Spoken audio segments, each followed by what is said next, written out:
សួស្តីបងបងខ្មៅទៀតហើយចាសម្រាប់មួយគ្រឿងនេះគឺ option calligraphy the all new Hyundai Palisade សេរីឆ្នាំ2026ថ្ងៃនេះនាងខ្ញុំនឹងមកជម្រាបត្រួសអំពី option របស់ Hyundai Palisade option calligraphy នេះចាសម្រាប់ Hyundai Palisade នេះផងដែរគឺជាលក្ខណៈ SUV ខ្នាតធំ7កៅអីរបស់ក្រុមហ៊ុន LAN Hyundai ចាសម្រាប់រថយន្តនេះដែរគឺយើងបានបំពាក់មកជាមួយនឹងម៉ាស៊ីនសាំងដែលមានទំហំ 2.5 លីត្រ 4 ម៉ាស៊ីនដោយជំនួយដោយ Turbo ហើយក៏អាចផលិតកម្លាំងសេះបានរហូតដល់281សេះនិងកម្លាំងរមូលបានដល់422 Newton meters ផងដែរចាហើយយើងប្រើមកជាមួយនឹង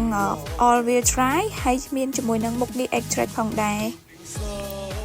ចាបងផ្នែកខាងក្នុងគឺមានភាពធំទូលាយហើយក៏អីគឺបំពាក់មកជាមួយនឹងមុខងារអូតូទាំងអស់ហើយពិសេសគឺកន្លែងតកង់ឡានគឺមានជាមួយនឹងមុខងារម៉ាសាបងចាហើយសម្រាប់ពុកម៉ែបងប្អូនដែលគាត់ចាប់អារម្មណ៍ចង់សួរជាមួយនឹង option បន្ថែមទៀតអំពីរថយន្តនេះគឺបងអាចតាក់ទងមកកាន់បងប្អូនបានតាមរយៈលេខ Telegram ដែលបងដាក់នៅខាងក្រោយនឹងបានណាពីបងបញ្ញាអរគុណជម្រាបលាបាយបាយ